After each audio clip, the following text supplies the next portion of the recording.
Assalamualaikum warahmatullahi wabarakatuh. Tanaman dimanapun tempatnya, permukaan daun, ujung batang akan selalu mengarah ke daerah yang lebih terang, mengarah ke daerah yang banyak ada cahaya dari matahari. Mengapa demikian? Karena tumbuhan yang memiliki daun hijau atau yang berklorofil itu menyerap cahaya dari matahari, menyerap cahaya matahari melalui klorofil. Nah, cahaya matahari ini berfungsi untuk membantu proses pembentukan gula atau glukosa pada tumbuhan, atau yang disebut untuk membantu proses fotosintesis. Nah, pada video ini kita akan membahas tentang fotosintesis. Nah, fotosintesis ini dipelajari pada struktur dan fungsi jaringan tubuh tumbuhan yang dipelajari oleh siswa kelas 8, antara lain oleh siswa kelas 8. Nah, apa sih fotosintesis? Fotosintesis itu bisa diartikan satu, proses pembuatan makanan pada tumbuhan.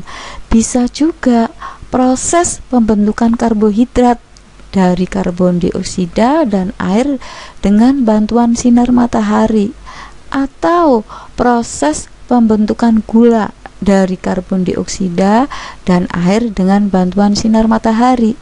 Nah, mengapa gula? Karena gula juga merupakan molekul sederhana dari karbohidrat dalam bentuk monosakarida. Jadi gula molekul sederhana dalam bentuk monosakarida itu juga karbohidrat, jadi karbohidrat sederhana. Bisa juga diartikan mengubah senyawa anorganik menjadi senyawa organik dengan bantuan cahaya matahari. Nah, mengubah senyawa anorganiknya apa? Karbon dioksida, air menjadi senyawa organik. Senyawa organiknya itu adalah gula atau karbohidrat dan oksigen. Oke? Nah, sekarang bagaimana cara tumbuhan itu membuat makanan sendiri? Atau bagaimana cara tumbuhan itu melakukan proses fotosintesis? Ada 4 komponen ya yang dibutuhkan untuk berlangsungnya fotosintesis, yaitu ada air, karbon dioksida, klorofil atau zat hijau daun, dan energi dari cahaya matahari.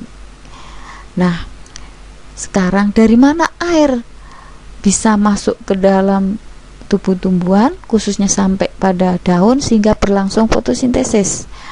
Nah, air bisa kalian perhatikan, air itu dari dalam tanah yang diserap melalui rambut akar, kemudian ke akar. Nah, di akar itu ada yang namanya bulu akar, epidermis, ke kortek, ke silim akar, kemudian dilanjut ke silim batang, silim daun. Nah, sampai di daun, disitulah nanti air sebagai bahan untuk proses terjadinya fotosintesis, atau secara animasi seperti ini. Nah, bisa kalian lihat molekul air ini diserap oleh rambut akar dari bawah ya, dari rambut akar, kemudian masuk ke epidermis, kemudian epidermis akar, kemudian masuk ke kortek, dari masuk ke kortek melalui endodermis masuk ke silim akar, dilanjut silim batang sampai silim daun. Nah, di situ nanti masuk ke daun, ketemu dengan karbon dioksida. Nah, dari mana karbon dioksida? Perhatikan, kalau karbon dioksida itu ada yang menangkap, yaitu bagian yang namanya stomata. Jadi diperbesar itu daun ya. Jadi daun kelihatannya rapat, tapi ternyata ada mulut, namanya mulut daun yang namanya stomata. Itu ditunjukkan satu ya. Kalau yang lebih banyak itu ini stomata. Nah, fungsi dari stomata itu adalah untuk tempat masuknya karbon dioksida. Di berikut ini ada animasi cara masuknya karbon dioksida. Nah, karbon dioksida ini akan masuk ke dalam stomata, digunakan untuk proses fotosintesis. Nah, hasil fotosintesis ini antara lain menghasilkan oksigen. Nah, oksigen nanti keluar melalui stomata, digunakan untuk bernafas. Selain mengeluarkan oksigen, stomata itu juga untuk proses penguapan berupa air.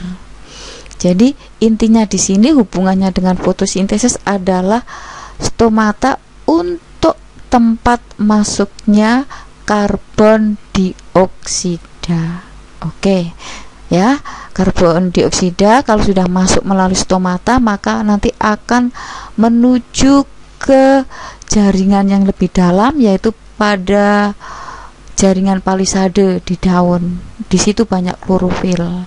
Nah, nanti ketemu dengan air. Oke. Nah, untuk berlangsungnya reaksi karbon dioksida dengan air itu perlu energi dari cahaya matahari.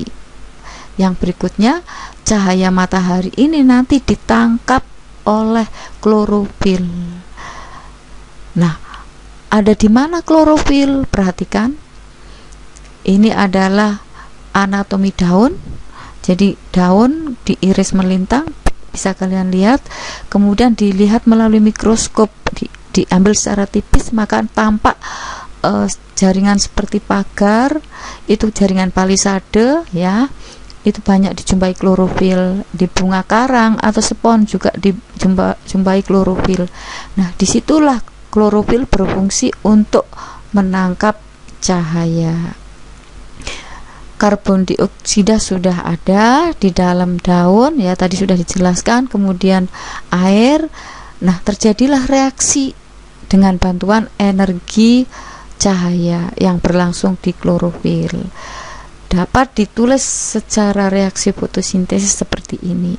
Jadi air, nama senyawanya adalah H2O, bereaksi dengan karbon dioksida, mendapat energi dari cahaya matahari, berlangsung di klorofil, menghasilkan C6 dengan senyawa dengan nama senyawanya C6H12O6, dan menghasilkan selain makanan, ya, makanan dalam bentuk gula, menghasilkan gas yaitu oksigen. Jadi dapat diartikan bahwa saya jelaskan dulu glukosa, ya, itu hasil fotosintesis kan ada glukosa. Ini glukosa adalah salah satu bentuk molekul karbohidrat yang paling sederhana, yang terdiri dari satu molekul gula sederhana yang disebut monosakarida.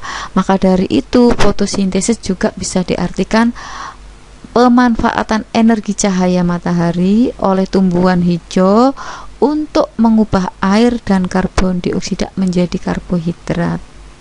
Jadi karbohidrat juga betul. Misalkan fotosintesis adalah pemanfaatan energi cahaya matahari oleh tumbuhan hijau untuk mengubah air dan karbon dioksida menjadi glukosa, juga betul, karena glukosa adalah merupakan bentuk dari molekul karbohidrat yang paling sederhana dalam bentuk monosakarida. Demikian tentang proses fotosintesis. Semoga dapat bermanfaat, dapat menambah motivasi anak-anakku khususnya kelas 8 untuk lebih giat lagi belajar, khususnya tentang IPA. Sampai jumpa pada video berikutnya. Terima kasih. Wassalamualaikum warahmatullahi wabarakatuh.